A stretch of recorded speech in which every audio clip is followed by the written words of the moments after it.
salatu wassalam ala rasulillah. Akhi ukhti, salam alaikum, chers frères et sœurs, que la paix soit sur vous. Chers salam alaikum.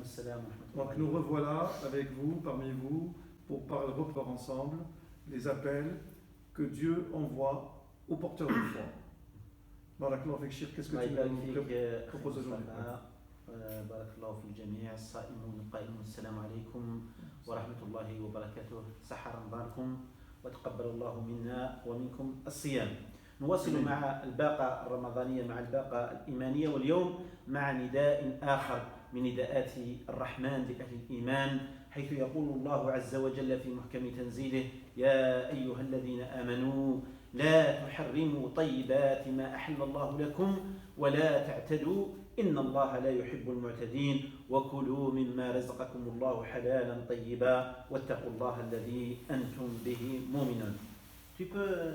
Si Dieu veut. Oui, bien sûr. Bien sûr. Donc ce soir, Cheikh, comme à l'accoutumée, donc poursuit son travail sur les appels que Dieu envoie aux porteurs de foi. Et donc l'appel de ce soir donc, concerne Surat al-Ma'ida, verset 87. Ô les croyants, ne déclarez pas illicites les bonnes choses qu'Allah vous a rendues licites et ne transgressez pas. Allah, en vérité, n'aime pas les transgresseurs. Et mangez de ce qu'Allah vous a attribué de licite et de bon. Craignez Allah en qui vous avez foi. أخي بارك الله فيك. أخي مصطفى، من خلال النظرة الأولية للآية يعرف القارئ أن هذا الدين دين رحمة، دين يسر، دين أحل لنا الكثير من الطيبات وحرم علينا بعض المحرمات، يعني أغنانا الله بهذه الطيبات عن الحرام، هذا الحرام الذي ولغ فيه الكثير من المتشددين والمتطرفين والذين لا يعشقون هذا الدين العظيم. إذن سبب النزول هذه الآية أحبابي في الله أيها الصائمون القائمون، ونحن في شهر الطيبات ونحن في شهر الرحمات ونحن في شهر الخير، أن ثلاثة من أصحاب رسول الله صلى الله عليه وسلم، هكذا سنستقبل، ثلاثة من أصحاب رسول الله صلى الله عليه وسلم سألوا عن عبادة رسول الله صلى الله عليه وسلم وكأنهم تقالوها. وش معنى تقالوها؟ شغل احنا كما احنا نقولوا عناوها قليلة، يعني كانوا يظنوا باللي لازم النبي صلى الله عليه وسلم يقوم الليل كامل والنهار كامل، ما كانش مرة فترة للراحة ولا فترة للأكل ولا فترة والنبي صلى الله عليه وسلم قال لنا ساعة فساعة. فلما تقالوها بانت لهم باللي لازم وش قالوا، ماذا تكلموا فيما بينهم، قالوا هذا الرسول قد غفر له ما تقدم من ذنبه وما تأخر، لكن احنا لازم علينا نضاعفوا العمل باش ندخلوا للجنة. شوف الإنسان لما يحرم حاجة لم يأتي بها الشرع. فقال الأول فيهم: فأنا من ابتداء من اليوم أقوم الليل ولا أنام، ما نرقدش ولا لحظة. الثاني قال: أما أنا فأصوم ولا أفطر، يعني الدهر كامل صايم ما نفطرش ولو نهار. والثالث قال: أما أنا فأعتزل النساء ولا أتزوج النساء أصلا. وهذه كلها من الفطرة، هذه كلها من سنن الفطرة، الفطرة التي أباحها لنا الشرع وأمرنا، بالعكس أمرنا بها. لما سمع بهم النبي صلى الله عليه وسلم أخي مصطفى شرف خير إسوغ أيها الصائمون المستمعون القائمون المتمتعون بشريعة ربكم عز وجل، غضب النبي صلى الله عليه وسلم وقال: ما بال أقوام يحلون ما حرم الله، يحرمون ما أحل الله. علاش؟ ربي حلهم وما يحرم. أما وإني بشر، أما وإني أتقاكم لله عز وجل، ما كانش واحد تقي كما النبي صلى الله عليه وسلم. أما وإني أصوم وأفطر، أما وإني أقوم وأنام، أما وإني أتزوج النساء، فمن رغب عن سنتي فليس مني. تفضل أخي مصطفى. Barakallahu fik. Donc l'appel de ce soir concerne notre approche par rapport aux bienfaits que Dieu nous a accordés. Oui. Et c'est une richesse, oui, que Dieu a bien voulu attribuer à ses fidèles. Donc, et donc cela part d'une bonne intention. Certains veulent trop faire ou trop bien faire, et ils peuvent tomber dans des situations qu'ils ne seraient peut-être pas conformes à la religion. Donc Notre prophète sallallahu alayhi wa sallam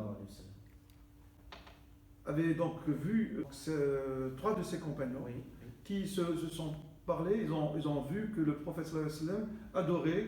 Pour eux, ça paraissait très raisonnable. Il ne faisait pas plus que cela. Donc ils en se sont dit sûrement que lui, il est sûr que tout lui a été pardonné, sa place au paradis est garantie.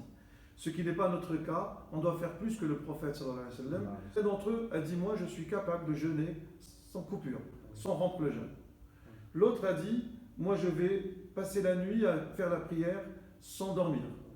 Et puis le troisième a dit, moi je ne vais pas m'approcher des femmes. Je ne vais pas ni me marier, ni m'approcher des femmes. Bien, et cela, bien sûr, il voulait le faire pour adorer Dieu, faire des efforts pour gagner la satisfaction et le pardon de Dieu. Et lorsque ces éléments sont parvenus à l'oreille de notre prophète sallallahu alayhi wa sallam, il était très en colère, il n'a pas aimé ce comportement. Donc il est venu les voir, il leur a dit, moi je suis plus craintif de Dieu que vous. Et pourtant, c'est-à-dire je jeûne et je rends le jeûne, je dors et je fais la prière de nuit, et je me marie avec les femmes, je suis naturel, je dois accepter ce que Dieu nous a attribué comme bienfait.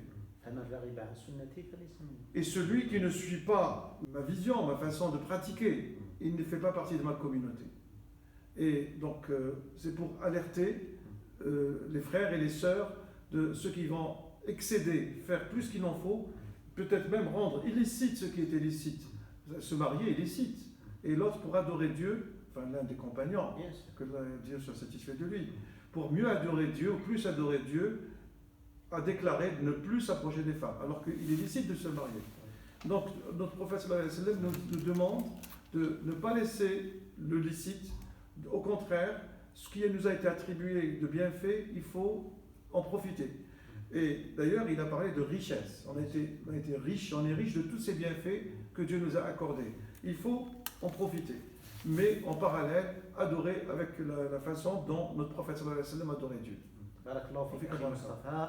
أحبابي في الله، الآية أكملها الله عز وجل حين قال يا أيها الذين آمنوا لا تحرموا طيبات ما أحل الله لكم، ثم قال ولا تعتدوا إن الله لا يحب المعتدين. وهذا من الاعتداء، أن الإنسان يحرم حاجة أحلها الله عز وجل. والاعتداء هذا يشمل جميع عباداتنا. ربي قال في آية أخرى ادعوا ربكم تضرعا وخفية إنه لا يحب المعتدين.